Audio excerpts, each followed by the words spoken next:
My dear parents, what name have you given to your child? Pio. We name Rooney Pio kasi from our name, Ron and Kay. And then Rooney Pio, Pio is got it from Padre Pio because we are devotee of Padre Pio. Dear parents, you have asked to have your child baptized. In doing so, you are accepting the responsibility of training Rooney Pio in the practice of the faith. By the sign of his cross, I now trace the cross on his forehead and invite you, parents and godparents, to do the same.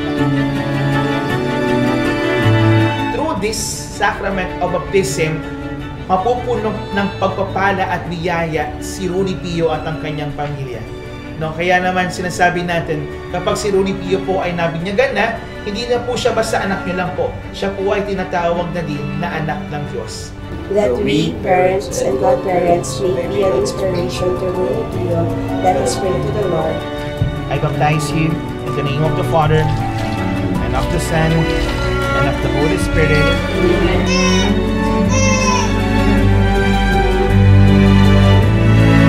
He now anoints you with the priestly of salvation as Christ is anointed priest, prophet, and king. So you may live always as a member of his body, sharing everlasting life.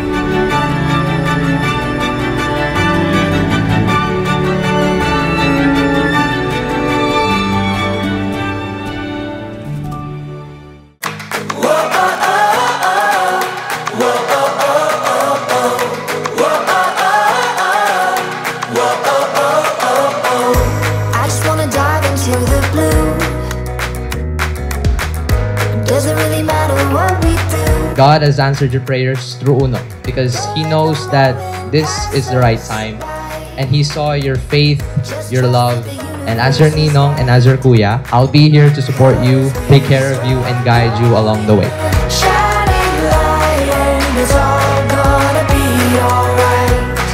We can only say, Lord, thank you. Now that this little angel Uno has entered our lives. To our sweetest little angel Uno, wishing you all the best with your faith journey. Be a good boy to mommy and daddy. And lastly, I look forward to see you grow and feel God's love. We love you, anak. So Rooney, hopefully maging katulad ka ng iyong mga parents na lumaking matatalino at mayayaman. Every day with you, happy with the little things we do.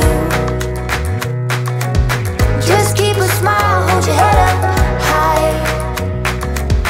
I promise. Heavenly Father, we come before you today with hearts full of great gratitude and joy. Thank you for the precious gift of life and for blessing us with baby Uno. A beautiful reminder of your love and goodness. Uno, I'll make sure you grow up with love and laughter and maybe a little mischief and makulit. May your days be filled with laughter, your thoughts with purpose, and your heart with peace. This is the good life. Whoa, oh, oh, oh. Whoa, oh, oh, oh, oh. Whoa, oh, oh, oh. Whoa, oh. Sana paglaki mo, boy, maging respectful kay mami, tapos kay daddy. Few years from now, pag napapanood mo tong video na to, I hope na sana mag-grow ka as kind, loving, and God-fearing person. Yun lang naman. The rest, it will follow as long as God-fearing ka.